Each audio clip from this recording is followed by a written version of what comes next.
Assalamualaikum warahmatullahi wabarakatuh. Kita sampai ke pertemuan kelima tentang aset yang tidak berwujud ya. Ini masih ada di dalam bab 2 kita karena pembahasan tentang aset tidak berwujud ini sebenarnya banyak banget ya nak ya.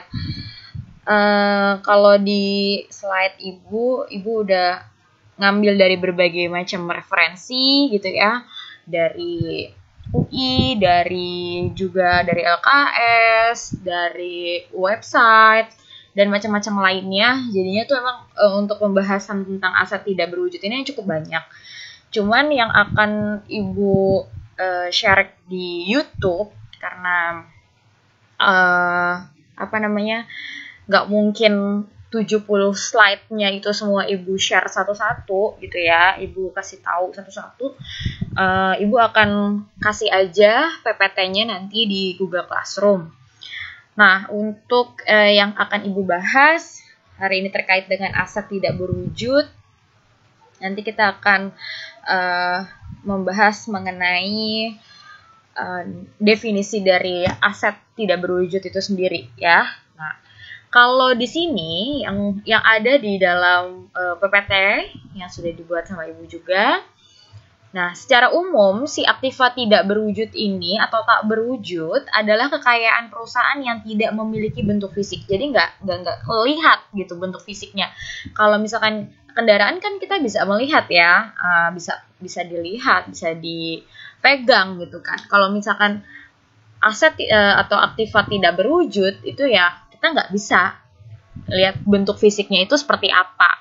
Nah, tetapi bermanfaat bagi perusahaan karena hak-hak yang melekat pada pemiliknya. Itu ya yang menurut dari referensi yang Ibu ambil.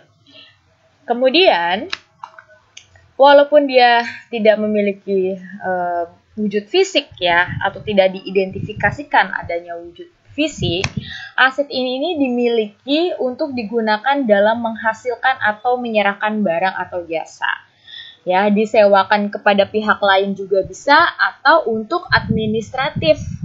Nah, aset tetap ini yang tidak berwujud juga diakui jika dan hanya jika kemungkinan besar perusahaan akan memperoleh manfaat ekonomis di masa depan dari aktiva tersebut. Yang kedua, nanti terkait dengan biaya perolehan, ya. Biaya perolehan aset tersebut kita bisa ukur dengan cara handal. Nah, dari segi aktiva tidak berwujud yang dapat digolongkan ini, kita bisa sebut kalau misalkan aktiva lancarnya itu seperti piutang, dagang, persekot, premi asuransi, ya. Tapi kalau misalkan aktiva tetapnya, ya, seperti hak paten, cap, merek dagang, goodwill. Nah, kemudian untuk biaya-biaya yang ada atau dijadikan pembebanan di dalam aset atau aktiva tidak berwujud, ada biaya pendirian, biaya riset, pengembangan, nanti akan kita bahas juga.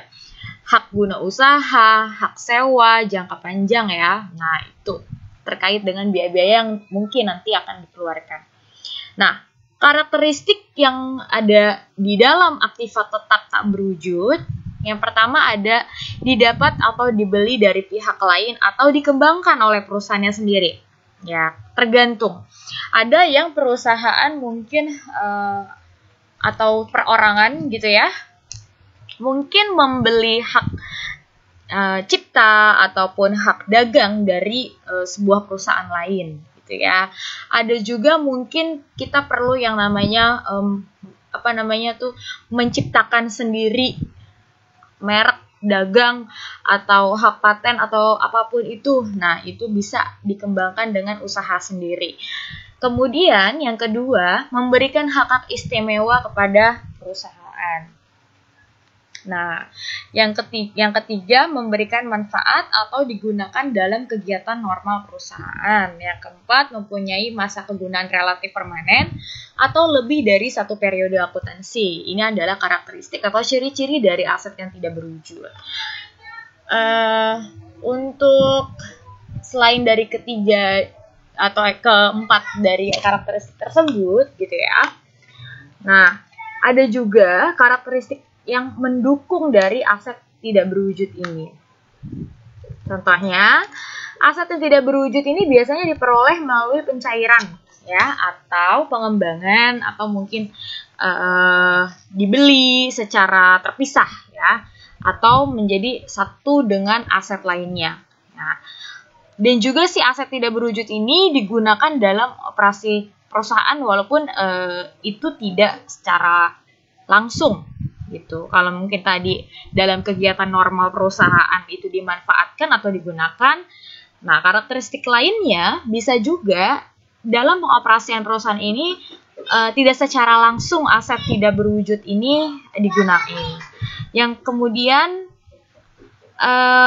aset tidak berwujud ini juga sangat dipengaruhi oleh aktivitas para pesaing atau kompetitor dari perusahaan kita. Kemudian aset tidak berwujud hanya memiliki nilai pada suatu perusahaan dan bukan ditentukan dari umur ekonomisnya, gitu ya. Kalau misalkan yang kita tahu yang ada atau terlihat yang berwujud tentunya ada umur ekonomisnya, gitu ya, seperti kendaraan ada umur ekonomisnya. Tapi kalau untuk yang tidak berwujud bukan ditentuin dari umur ekonomisnya. Nah, kemudian terkait dengan aktiva tetap tidak berwujud juga nanti kita akan dikelompokkan seperti ini ya, dapat dikelompokkan berdasarkan yang pertama itu dapat atau tidaknya aktiva tersebut diidentifikasi secara spesifik ya dengan hak atau jenis aktivitas tertentu. Ya, kalau misalkan dapat diidentifikasi berarti dia tergolongnya seperti kayak hak paten, hak cipta. Kemudian yang tidak dapat diidentifikasi seperti goodwill. Nanti kita akan bahas satu-satu apa itu hak paten, hak cipta, goodwill ya. Nah, bagaimana cara aktiva tersebut didapat? Kita bisa dari pembelian atau mungkin dari riset pengembangan. Nah, kalau misalkan dari pembelian seperti hak cipta kan bisa dibeli, hak paten bisa dibeli. Nah, kalau dari riset pengembangan ya mungkin secret process seperti formula rahasia gitu ya. Jadi mungkin restoran punya resep yang tidak dimiliki oleh restoran lainnya. Nah, itu termasuk dari riset dan pengembangan restoran itu sendiri untuk menciptakan bagaimana formulanya. Itu salah satu dari aktiva tidak berwujud karena nggak kelihatan wujudnya tapi ada dimiliki oleh perusahaan untuk operasional perusahaan juga gitu. Kemudian masa kegunaan. Ya, ada yang terbatas, ada juga yang tidak terbatas. Mungkin hak paten ada masanya, ada jangka waktunya, dapat digunakan berapa tahun, mungkin sesuai kontrak atau segala macamnya. Nah, yang tidak terbatas seperti goodwill. Kemudian, dapat atau tidaknya aktiva tersebut dipisahkan dari eksistensi perusahaan, ya, atau dapat dipisahkan dan dijual sendiri, gitu.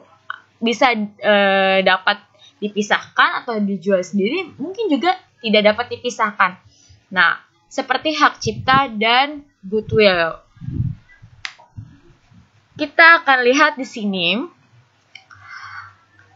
akuntansi terhadap aktiva tetap tidak berwujud. Ya, pada saat didapat seperti apa? Nah, masalah akuntansi di dalam hal ini menyangkut menentukan harga perolehan. Kalian tahu ya harga perolehan aktiva itu bagaimana? Nah, biasanya harga perolehan ini adalah harga yang kita keluarkan ketika kita ingin mendapatkan suatu aktiva, gitu ya. Kalau misalkan kita mau yang namanya membeli barang second kendaraan untuk aktiva tetap, biasanya harga perolehannya itu kita bisa dapat dari harga barang itu sendiri, harga kendaraan itu sendiri, plus misalkan ada biaya balik nama atau biaya-biaya lainnya. Nah, itu termasuk harga perolehan. Nah, kalau untuk aktiva tetap tak berwujud seperti apa? Apabila aktiva dibeli secara tunai, maka harga perolehan aktiva diukur dengan jumlah uang yang dikeluarkan. Ya, diukur dengan jumlah uang yang kita keluarkan untuk mendapatkan hak atau aktiva tersebut. Sama ya, berarti ya. Kemudian, apabila aktiva diperoleh melalui transaksi selain pembelian secara tunai, gitu, maka harga perolehannya diukur dengan harga pasar dari barang atau jasa yang dikorbankan. Ya, lihat dari harga pasar ya. Untuk Oke, untuk si aktiva tersebut. Nah, apabila aktiva diperoleh dengan riset dan pengembangan tentunya yang dilakukan oleh perusahaan itu sendiri, maka pada umumnya tidak dicatat tersendiri. Ya. Nah, kemudian kalau pada saat di dalam masa penggunaannya, masalah akuntansi di dalam hal ini menyangkut usaha untuk mempertahankan atau menjaga pemilikan atas aktiva tersebut dan program alokasi harga perolehan aktiva tersebut sesuai dengan masa kegunaannya atau amortisasinya. Ya, amortisasi ini dilakukan hanya untuk aktiva tetap tidak berwujud yang terbatas masa kegunaannya. Jadi hanya untuk yang terbatas aja masa kegunaannya ya. Ada jangka waktunya gitu. Cara dan metode amortisasi sama dengan amortisasi terhadap si aktiva tetap atau yang terlihat ya berwujud. Nah, pemberhentian tentang aktiva tetap tak berwujud ini, pemberhentian aktiva tetap yang tidak berwujud di dalamnya bisa jadi dikarenakan mungkin aktivanya kita jual, gitu ya, atau yang bersangkutan dijual. Aktivanya ditukar dengan aktiva lain, bisa saja. Atau mungkin karena sebab lainnya sehingga si aktiva tersebut harus dihapuskan. Nah, perlakuan akuntansi pemberhentian tentang aktiva tetap yang tidak berwujud sama dengan perlakuan akuntansi pemberhentian aktiva tetap berwujud. Gitu ya. Jadi bisa dijual, bisa ditukar juga, atau mungkin ya udah dihapuskan karena sebab lain. Ada beberapa merek yang mungkin kita kenal dulu terus sekarang nggak ada ya, bisa saja itu dihapuskan gitu ya, merek-merek tersebut dihapuskan. Ada juga mungkin yang berpindah kepemilikan gitu ya, sehingga merek yang tadinya A menjadi merek B. Nah, itu ada juga ya seperti itu di kehidupan kita. Jadi beberapa aktiva tetap yang tak berwujud itu seperti aktiva tetap berwujud gitu ya, pemberhentiannya. Bisa karena dijual, ditukar, maupun dihapuskan. Nah, ini yang Ibu bilang tadi, hak paten. Aktiva tetap tak berwujud yang dapat diidentifikasi secara spesifik, salah satunya adalah si hak paten. Hak paten ini apa sih? Ya, hak paten adalah hak yang diberikan oleh pemerintah atau maupun instansi yang berwenang kepada pemegangnya untuk menggunakan atau mengawasi dan mengkomersilkan hasil temuannya. Nah, si hak paten ini nanti diberikan untuk jangka waktunya 17 tahun.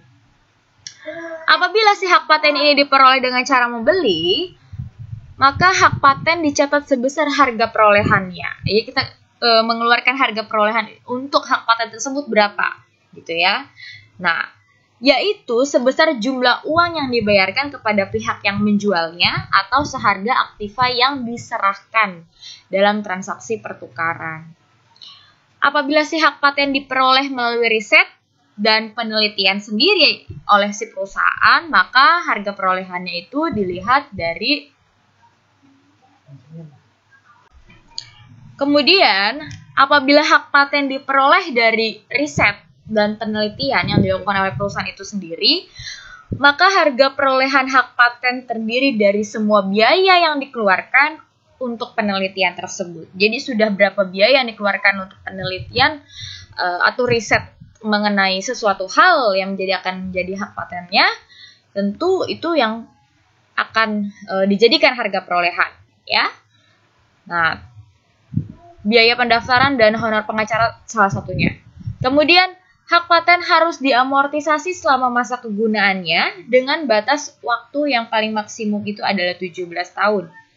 Apabila karena sesuatu hal, ya, si hak paten tersebut sudah tidak lagi memberikan manfaat atau sudah mungkin kehilangan nilai komersialnya, nilai kegunaannya yang nggak laku lagi, maka nilai buku hak paten itu ya harus dihapuskan. Oke. Coba Ibu akan lihat dulu apakah ada tambahan ya. Nah, ya, hak cipta dapat dijual ya. Kalau hak cipta itu dapat dijual sama seperti si hak paten juga ya. Kita juga dapat membeli, kita bisa membelinya hak paten. Nah, kemudian untuk contoh, misalkan contoh nih ya dari si hak paten. Harga perolehan hak paten kan adalah mencakup keseluruhan pengeluaran yang meliputi biaya penelitian tadi ya, kalau misalkan dengan riset tadi.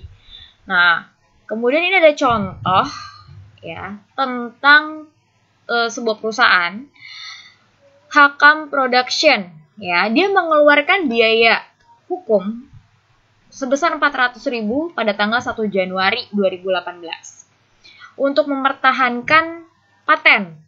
Nah, paten itu memiliki masa manfaat 20 tahun di soal ini ya, dan diamortisasi menggunakan metode garis lurus. Sama seperti aktiva tetap pada umumnya. Jurnal untuk mencatat biaya hukum amortisasi setiap akhir tahun yaitu seperti ini. Ya.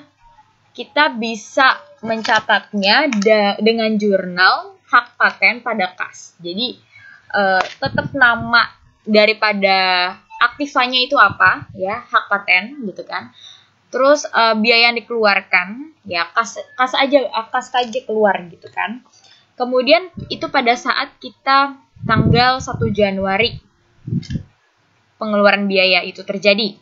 Nah, kemudian di akhir tahun ketika sudah mau tutup buku gitu ya, kita bisa membuat ini menjadi beban amortisasi hak paten ya di akhir tahun atau pada saat kita mungkin menyesuaikan gitu ya, 400.000 dan akumulasi amortisasi hak paten 400.000 juga.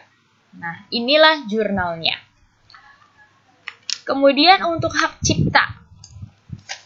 Hak cipta adalah hak yang diberikan oleh pemerintah atau instansi yang berwenang kepada pengarang, pencipta lagu, musik, barang, ya, barang-barang seni, dan lainnya untuk mempublikasikan, menerbitkan, mengawasi, dan mengkomersialkan hak ciptaannya. Biasanya para penyanyi atau pencipta lagu yang pasti memiliki hak cipta gitu ya. Nah, hak cipta ini ya diberikan untuk jangka waktu di sini sih 28 tahun ya, dengan ditambah kemungkinan perpanjangan hak cipta selama 28 tahun. Nah, komponen dari harga perolehan hak cipta ini dipengaruhi oleh berbagai macam faktor gitu ya, seperti halnya hak paten. Harga perolehan hak cipta harus diamortisasi selama hak cipta tersebut memberikan manfaat. Jadi tetap ada amortisasinya kayak seperti tadi. Dan harus dihapuskan pada saat hak cipta ini udah nggak bermanfaat lagi. Nah, amortisasi dari hak cipta dilakukan dengan mendebit ke rekening biaya dan mengkredit rekening hak cipta. Jadi biaya atau beban ada di debit ya, dan kredit hak cipta. Nah, itu untuk pada saat kita mau mengamortisasi. Oke, si hak cipta ini punya harga perolehan. Harga perolehan hak cipta ini mencakup keseluruhan pengeluaran, ya, mulai dari saat penyusunan ataupun penelitian sampai dengan pengurusan izin dari hak cipta ini hingga si sertifikat hak ciptanya ini dapat kita terima.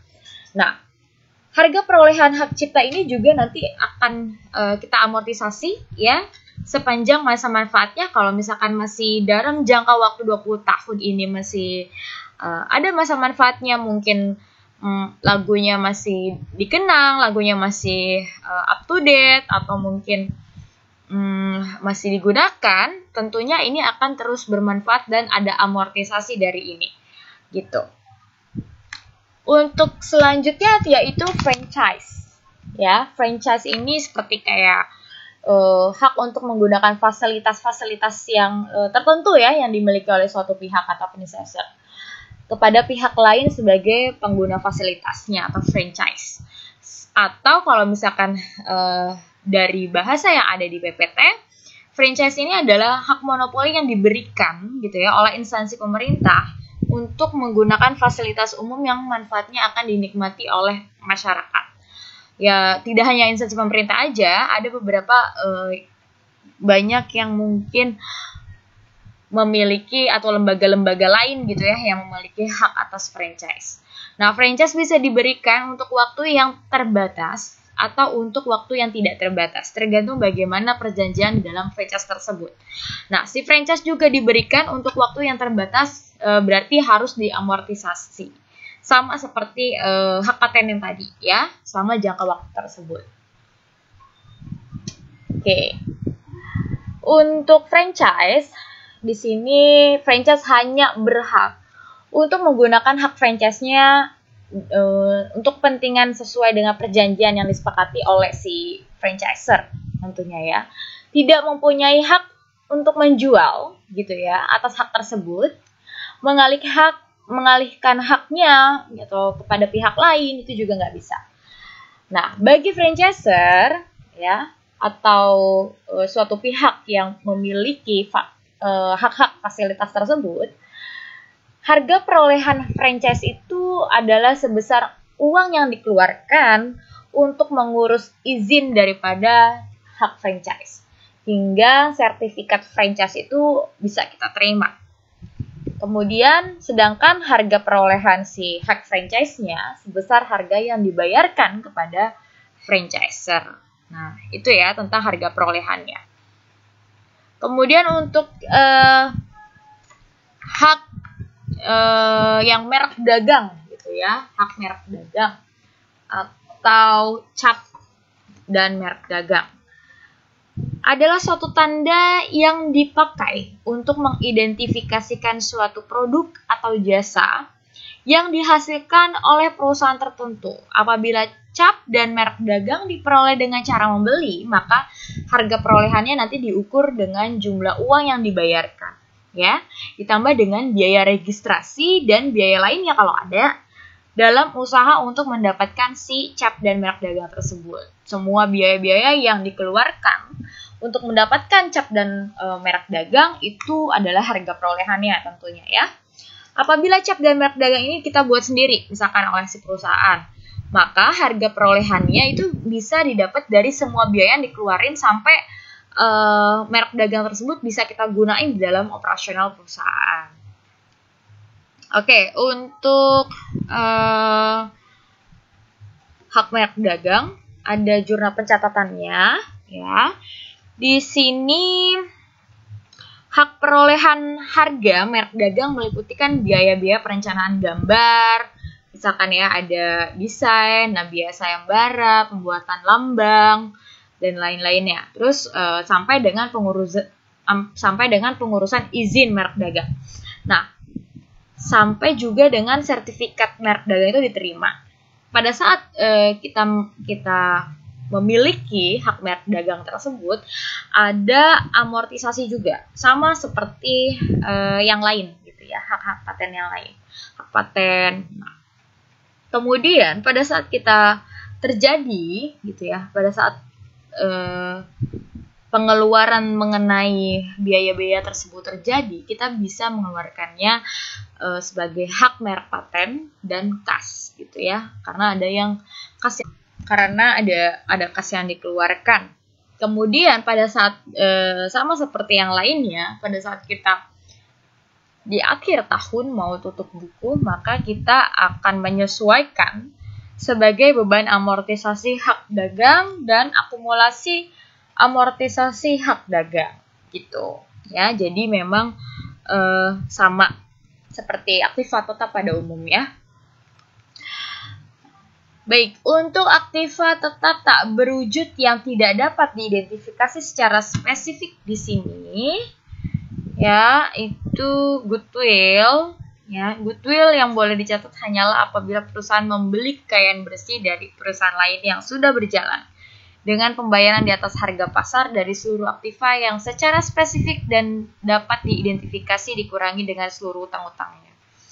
Oke, si goodwill ini harga perolehannya adalah sebesar dari selisih lebih dari harga yang dibayarkan untuk perusahaan secara keseluruhan di atas harga pasar. Ya, di atas harga pasar dia, kekayaan bersih yang dapat diidentifikasi. Nah, Metode yang dapat digunakan yaitu harga beli dari jumlah laba di atas laba normal, atau harga beli dari rata-rata jumlah laba di atas laba normal.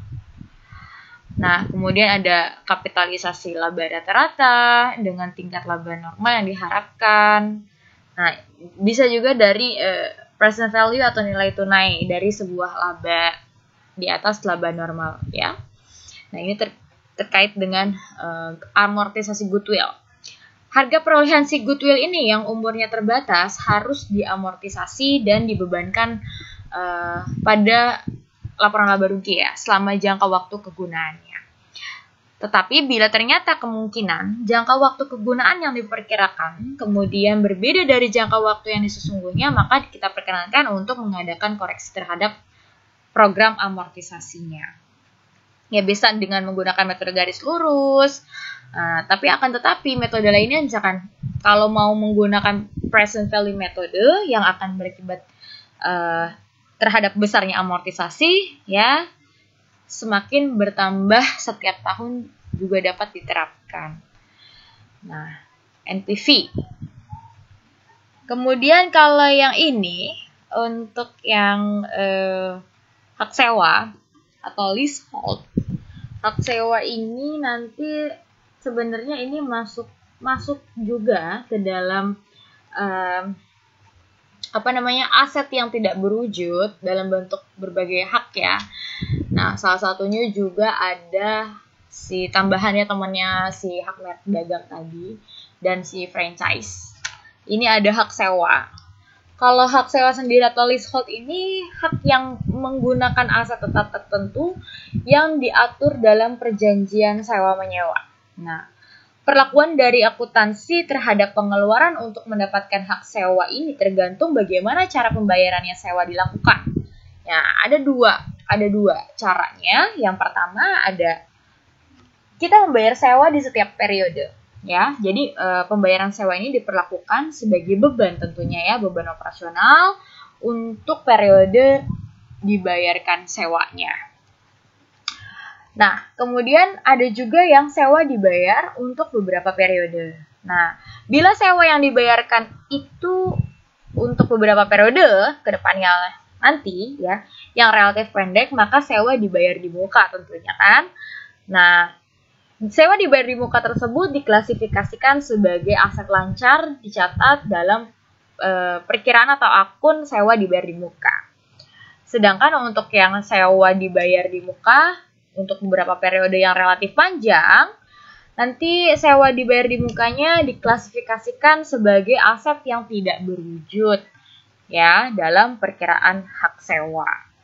Untuk harga perolehan dari hak sewa ini ya meliputi pembayaran sewa kepada pemilik aset dan pengeluaran-pengeluaran lainnya untuk mempersiapkan si aset yang disewa ini kira-kira siap nggak untuk digunain dari dalam operasi perusahaan. Nah, untuk hak eksklusif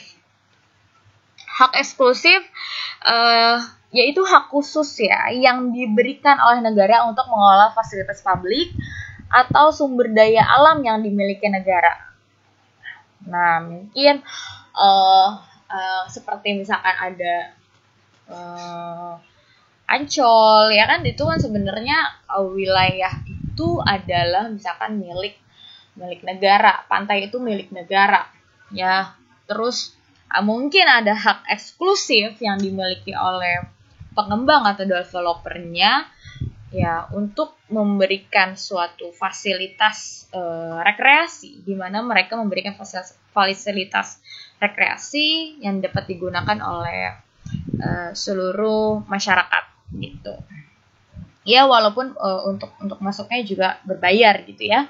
Nah, di sini mereka punya hak eksklusif atas itu. Atau ada tentang hak eksklusif terkait dengan sumber daya alam yang dikelola sama suatu perusahaan gitu ya, atas dasar adanya hak khusus yang diberikan oleh pemerintah untuk mengelola itu. Ya, seperti Pertamina gitu ya, punya hak untuk mengelola minyak misalkan, atau mungkin perusahaan-perusahaan lainnya yang berkembang dalam bidang SDA atau sumber daya alam gitu ya. Nah, kemudian perolehan hak eksklusif ini meliputi harga perolehannya meliputi biaya survei, ya, biaya riset, biaya pemetaan, biaya eksplorasi, biaya pengadaan, berbagai fasilitasnya, biaya perizinannya, dan biaya-biaya lainnya. Nah, terkait dengan upaya perolehan hak tersebut hingga si hak eksklusif ini dinyatakan siap untuk memberikan kontribusinya pada operasi perusahaan. Oke, ini aset tidak berwujud yang timbul karena aktivitas penelitian, ya, pengembangan produk, adanya nilai lebih dari perusahaan, perubahan struktur, kepemilikan dalam perusahaan, reorganisasi, atau mungkin rearrangement system. Nah, yang termasuk di dalamnya ada formula dan proses rahasia. Nah, apa sih si formula atau proses rahasia ini? Ya, ini suatu hak atas penemuan mungkin suatu rumus atau formula atau sesuatu proses yang membuat suatu produk gitu. Ya, ini termasuk hak juga. Harga perolehannya dari mana? Harga perolehan aset tidak berwujud ini meliputi semua biaya yang dikeluarkan atau ditanggung perusahaan dalam rangka memperoleh hak tersebut. Termasuk di dalamnya ada biaya-biaya seperti riset, biaya percobaan, karena kan ini tentang formula gitu ya, biaya perizinan, dan biaya-biaya lain yang mungkin terkait dengan memperoleh hak atas formula ini. Harga perolehan formula dan proses rahasia adalah sebesar dari harga pembelian dan biaya-biaya lain yang terkait dengan pembelian aset tidak berwujud ini. Kemudian yang kedua ada software. Ini juga termasuk aset tidak berwujud yang timbul karena adanya penelitian, ya. Dia ini termasuk perangkat lunak komputer. Tentunya kalian sudah pada tahu. Ya, adalah sekumpulan apa? Konsep, aktivitas, prosedur gitu ya, yang digunakan dalam proses atau program daripada komputer untuk melaksanakan suatu fungsi atau pekerjaan tertentu. Harga perolehannya dari mana? Harga perolehan perangkat lunak komputer yang dibeli adalah sebesar dari harga beli ditambah semua biaya sampai dengan si perangkat lunak ini, ya, software ini siap digunain. Apabila perusahaan mengembangkan perangkat lunak komputer ini, maka harga perolehannya adalah dari semua biaya yang kita keluarin, ya, untuk membuat perangkat lunak komputer ini. Nah, harga perolehan tersebut nanti akan diamortisasi selama umur ekonomisnya, sama seperti dengan hak-hak lain. Nah, kemudian yang ketiga ada biaya-biaya yang ditangguhkan serta biaya penelitian dan biaya pengembangan nih. Nah, biaya-biaya apa saja nih yang di dalamnya? Nah, biaya-biaya yang harus ditangguhkan pembebanannya dikarenakan jumlahnya yang relatif besar, belum berlalunya waktu atau belum terjadinya aktivitas yang dapat digunakan sebagai dasar. Oke, biaya-biaya yang ditangguhkan di sini diantaranya ada biaya pendirian perusahaan, biaya rearrangement, biaya relokasi pabrik. Biaya ini juga harus ditangguhkan karena jumlahnya relatif besar, sehingga kalau tidak logis ya bila dibebankan untuk periode terjadinya pengeluaran tersebut. Dan biaya tersebut memberi manfaat ekonomis pada periode berikutnya. Jadi ini termasuk ke dalam aset yang tidak berwujud karena aktivitas penelitian dan pengembangan produk. Kemudian ada biaya organisasi. Ya, di dalamnya ada biaya-biaya yang dikeluarkan dalam rangka pendirian dari organisasi, perusahaan, perizinan pendirian perusahaan, kemudian biaya studi kelayakan, biaya notaris, dan lain-lain. Nah, aset tidak berwujud lainnya yang berdasarkan tujuan akuntansi di sini ada kita bagi menjadi tiga ya kalau nggak salah. Aset tidak berwujud yang diamortisasi, ya. Nah, ada yang diamortisasi. Sifat dari aset ini biasanya menimbulkan kesulitan dalam memberikan masa manfaatnya. Nah, masa manfaat daripada si aset yang tidak berwujud ini bisa mungkin dipengaruhi dari faktor hukum, ekonomi, peraturan, ya. Nah, faktor-faktor ini nanti termasuk pilihan untuk memperbaharui atau memperpanjang, ya, harus diperhitungkan dalam menentukan periode yang tepat untuk mengalokasikan si harga perolehan aset tidak berwujudnya. Maka dari itu perlu yang dinamakan dengan amortisasi. Nah, untuk contoh di sini, ya, selama tahun 2017, sebelum beban amortisasi untuk tahun tersebut diakui, aset tidak berwujud yang berupa daftar pelanggan diuji untuk mengetahui, ya, penurunan nilai. Nah, pengujian penurunan nilai ini untuk daftar pelanggan dilakukan dengan suatu penurunan yang substansial dalam pasar real estate di daerah tersebut. Saat pengujian penurunan nilai, ya karena amortisasi, ya, nilai buku dari daftar pelanggan adalah $27.500. Ya, dalam kurung 35.000 strip atau kurang $7.500. Diperkirakan bahwa daftar pelanggan akan menghasilkan arus kas masa depan sebanyak $5.000 per tahun untuk 3 tahun ke depan. Nilai wajar dari pelanggan tersebut pada tanggal 31 Desember 2010 adalah $12.000. Daftar pelanggan tersebut mengalami penurunan nilai, ya, sejumlah 15.000. Jadi 5.000 dikali 3 tahun. Dari arus kas masa depan yang tidak didiskontokan kurang dari nilai bukunya, yaitu $27.500. Kemudian di sini, ya, ada jumlah kerugian karena adanya penurunan nilai, ya, dari 15.000 ini dihasilkan dari 27.500 dikurangin 12.000, ya. 27.500 yang ada di sini dikurangin 12.000, yaitu selisih antara nilai buku dan nilai wajar. Nah, ini jurnalnya nanti berarti kerugian penurunan nilai karena ada penurunan nilai 15.500. Kemudian ada akumulasi amortisasi, gitu ya, dari dasar pelanggan 7.500, ya, daftar pelanggannya ada 23.000.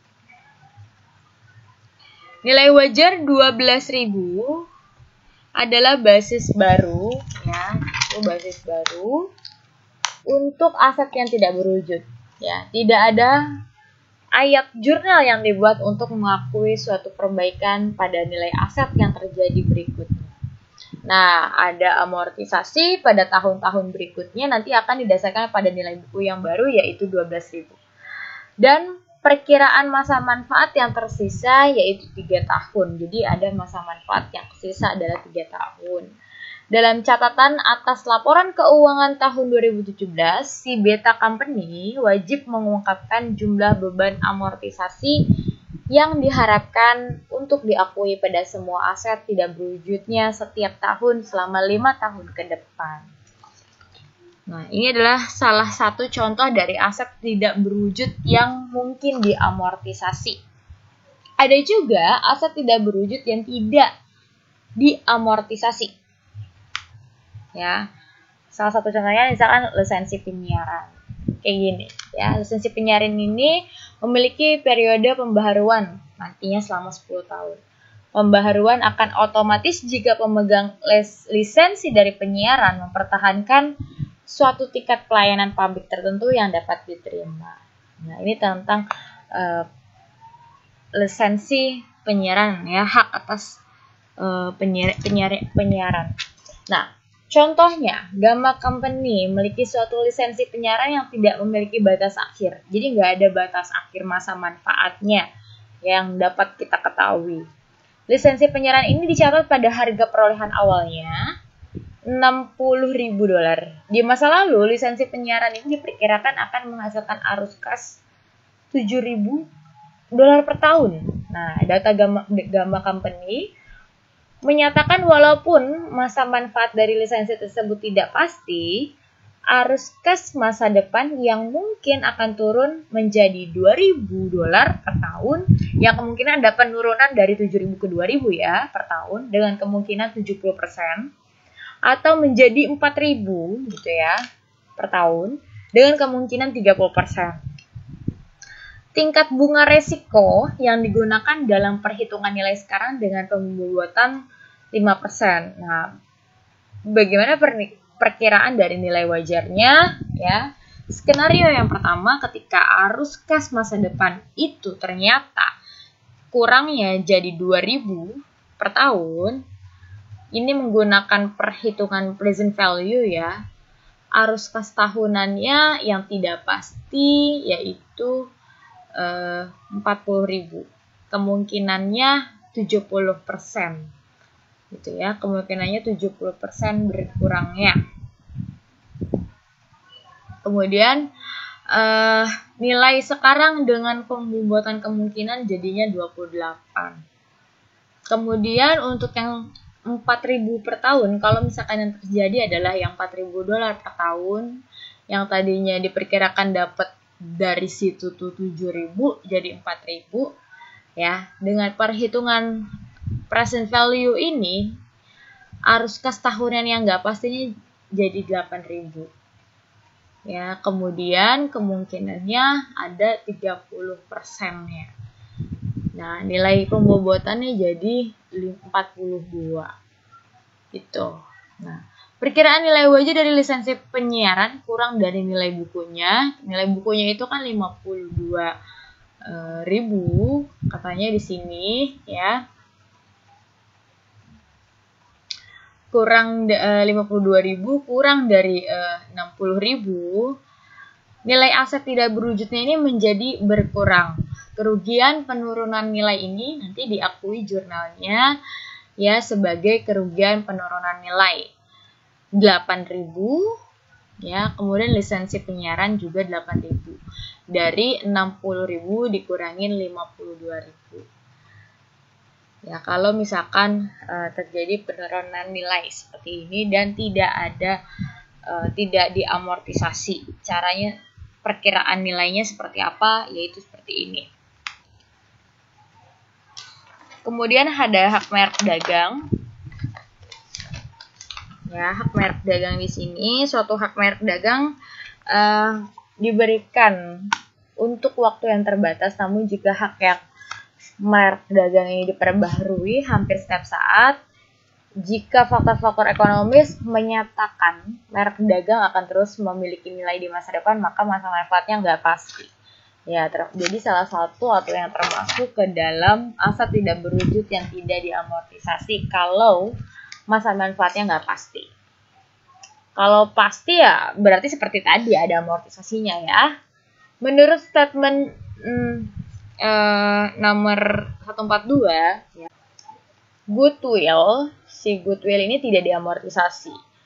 Pengujian untuk penurunan nilai goodwill ini suatu proses yang pertama-tama memperkirakan nilai wajar dari unit pelaporan keseluruhan saat goodwill tersebut dialokasikan. Nah, inilah yang termasuk ke dalam yang tadi aset tidak berwujud yang tidak diamortisasi. Ya, kalau si statement ini di luar daripada aset tidak berwujud yang tidak diamortisasi ya. Nah, tapi termasuk ke dalam aset yang tidak berwujud berdasarkan tujuan akuntansinya. Oke. Untuk yang selanjutnya terkait dengan biaya-biaya tadi ya. Biaya-biaya yang ditangguhkan pembebanannya. Di sini ada biaya kalau jangka pendek aktif lancar kita kan ada sewa dibayar di muka tadi ya, paket asuransi. Terus untuk manfaat jangka panjang ada biaya pendirian, biaya riset, pengembangan, dan segala macam yang tadi udah Ibu jelasin. Nah, ini biaya yang dibayar di muka dan biaya yang ditangguhkan pembebanannya tersebut harus dialokasikan ke dalam periode-periode yang menikmati biaya tersebut. Nah, ketentuan umum terhadap biaya-biaya tersebut adalah sebagai berikut. Dialokasikan berdasarkan waktu, yaitu berdasarkan periode di mana pengeluaran itu memberikan manfaatnya. Biaya tersebut ada karena akan memberikan suatu manfaat nantinya. Nah, dialokasikan untuk kuantitas atau unit produk yang dihasilkan. Dialokasikan berdasarkan omset penjualan, dihapus secepatnya bila terjadi tidak dapat dihubungkan dengan periode-periode tertentu atau dengan aktivitas produksi atau penjualan. Ya, biaya-biaya yang dibayar di muka ini ya. Oke, untuk biaya pendirian contohnya ada biaya notaris, biaya pendaftaran, biaya cetak, penerbitan, mungkin ada promosi penjualan saham.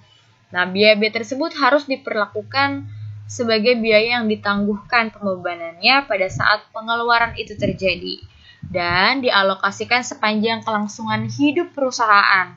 Akan tetapi karena batas waktu kelangsungan hidup perusahaan tidak mudah untuk kita tentukan tentunya ya, maka pada umumnya di biaya pendirian ini diamortisasi dalam waktu yang relatif singkat. Ada biaya riset pengembangan juga tadi ya. Nah, tentang biaya riset pengembangan seringkali dirasakan perusahaan pada waktu yang akan datang yang kemungkinan memerlukan tenggang waktu yang cukup lama dari saat terjadinya pengeluaran biaya. Keadaan ideal terhadap pengeluaran riset dan pengembangan ini ya adalah biaya riset atau pengembangan yang pastinya memberikan manfaat ya di masa yang akan datang, diperlakukan sebagai beban dan diamortisasi juga. Nah, sedangkan biaya riset dan pengembangan yang tidak memberikan manfaat yang diperlakukan yang datang diperlakukan sebagai biaya pada periode terjadinya, bukan biaya yang ditangguhkan dan diamortisasi. Oke. Kemudian berhubungan dengan adanya keadaan di atas, maka ada dua alternatif tentang perlakuan akuntansi terhadap si biaya riset dan pengembangan. Yang pertama, memperlakukan biaya tersebut sebagai biaya atau beban yang ditangguhkan sampai hasilnya diketahui secara pasti. Biaya yang ternyata memberikan manfaat di masa yang akan datang harus diamortisasikan kepada peri-peri yang menikmatinya, sedangkan biaya yang ternyata tidak memberikan manfaat harus dihapuskan dan dibebankan sebagai biaya sekaligus. Jadi harus diketahui dulu apakah biaya yang dikeluarkan ini punya manfaat nggak di masa yang akan datang. Kalau punya berarti ya diamortisasikan, gitu ya. Tapi kalau tidak berarti yang dihapuskan saja.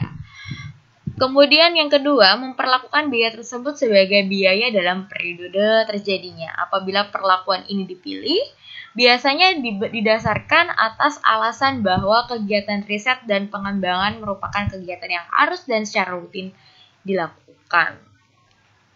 Oke. Di dalam mengakui sebuah item sebagai aset yang tidak berwujud, entitas perlu menunjukkan bahwa item tersebut kira-kira memenuhi definisi enggak dari sebagai aset yang tidak berwujud. Kira-kira memenuhi kriteria enggak? Kata karakteristiknya atau diakui atau tidak sebagai aset yang tidak berwujud. Nah, kriteria pengakuan di sini aset yang tidak berwujud harus diakui jika dan hanya jika ya kalau misalkan kemungkinan besar entitasnya akan memperoleh manfaat ekonomis pada masa depan. Biaya perolehannya tersebut dapat diukur secara handal. Nah, kalau misalkan dalam menilai kemungkinan menggunakan asumsi baik masuk akal atau enggak dan dapat dipertanggungjawabkan atau enggak, gitu ya. Dan estimasi terbaik manajemen. Nah, ini harus kita lihat apakah aset yang tidak berwujud ini diakui atau tidaknya oleh perusahaan tuh tergantung dari hal ini, gitu. Oke. Pengeluaran tidak memenuhi kriteria pengakuan diakui atau disebut sebagai beban. Tapi aset tidak berwujud pada awalnya harus diakui sebagai biaya perolehan. Aset-aset yang tidak berwujud ini dapat diperoleh dari mungkin perolehan terpisah, ya, akuisisi sebagai bagian dari kombinasi bisnis, akuisisi dari dengan hibah dari pemerintah, kita bisa mengakuisisi aset tidak berwujud tersebut atau mengambil hak dari hibah pemerintah, atau mungkin dari kita punya partner sama-sama pengen membuat suatu hak cipta, membuat suatu hak franchise dan segala macamnya kayak gitu ya. Itu bisa dengan partner kita atau mungkin kita sendiri ya. Mungkin juga dengan pertukaran aset. Nah, atau mungkin goodwill yang dihasilkan secara internal gitu. Ya, diciptakan secara internal ini artinya goodwill yang dihasilkan secara internal tidak boleh nanti dikapitalisasi dalam akun, karena nanti pengukuran si komponen goodwill ini nanti akan terlalu kompleks. Nah, si goodwill ini juga bisa mungkin diperoleh dengan cara dibeli. Jadi selain diciptakan secara internal juga bisa dibeli gitu ya. Nah, kalau misalkan kita membeli ya, goodwill ini hanya dicatat jika keseluruhan perusahaan ini dibeli. Kalau kita membeli secara keseluruhan sebuah perusahaan, karena goodwill ini merupakan suatu penilaian atau going concern yang tidak dapat kita pisahkan dari perusahaan secara keseluruhan. Nah, itu tentang si goodwill. Goodwill bisa diciptakan secara sendiri ya, atau goodwill yang dibeli. Nah, si goodwill ini kan apa sih itu goodwill ya? Goodwill itu kan kelebihan biaya investasi terhadap nilai wajar yang diterima, atau ukuran nilai sekarang dari kelebihan laba pada masa depan yang mungkin diproyeksikan dari perusahaan ya, yang bergabung terhadap laba normal si perusahaan sejenis. Nah, maka dari itu si goodwill ini bisa diciptakan secara internal maupun bisa kita juga beli. Aset dari tidak berwujud yang dihasilkan secara internal juga bisa. Nah, untuk tentang pencatatan goodwill gitu-gitu ya, kemudian pencatatan goodwill dan dengan beberapa pendekatan dasar nanti ada semua di dalam buku kalian, nanti silakan dibaca saja. Oke, terkait dengan si masa manfaat. Masa manfaat ini ada yang terbatas, ada juga yang tak terbatas ya, tergantung. Jangka waktu, kalau terbatas jangka waktu atau jumlah produksi atau jumlah unit serupa yang dihasilkan selama masa manfaatnya. Tak terbatas berarti ya terhingga gitu ya, berdasarkan analisis seluruh faktor relevan, tidak ada batasnya, ya, tidak terlihat gitu masa manfaatnya. Kalau yang terbatas berarti harus diamortisasi, kalau tidak terbatas berarti tidak diamortisasi. Bagaimana cara pengamortisasiannya? Nah, ini dibaca saja. Nah, untuk pengamortisasiannya biasanya di beban amortisasi dan ini ya, akumulasi asetnya apa gitu. Akumulasi dari asetnya itu apa namanya.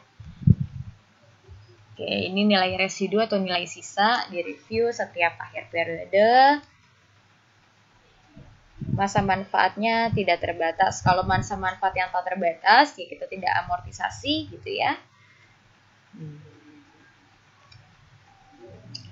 Ini kalau ada seperti tadi nih, rugi penurunan nilai gitu ya, seperti tadi contoh ada rugi penurunan nilai yang dicatat dari nilai trade yang tercatat dan nilai yang terpulihkan. Nah, kemudian penghentian dan pelepasan si aktif atau tetap ini bisa dihentikan ya Mungkin kita melihat ada manfaatnya mungkin sudah tidak ada lagi atau ingin dilepaskan gitu ya. Nah, itu yang dapat Ibu sampaikan tentang aset tidak berwujud. Kemudian nanti untuk tugasnya itu nanti kalian secara kelompok kebetulan gitu ya, dari materi yang udah dibahas ini ya, nanti kalian bikin kelompok aja 4-5 orang. Kemudian nanti kalian bisa diskusi online menggunakan metode chat di WhatsApp atau mungkin menggunakan aplikasi lain gitu ya. Kemudian yang kalian diskusikan adalah mengenai si PSAK 19 ini tentang aset tidak berwujud.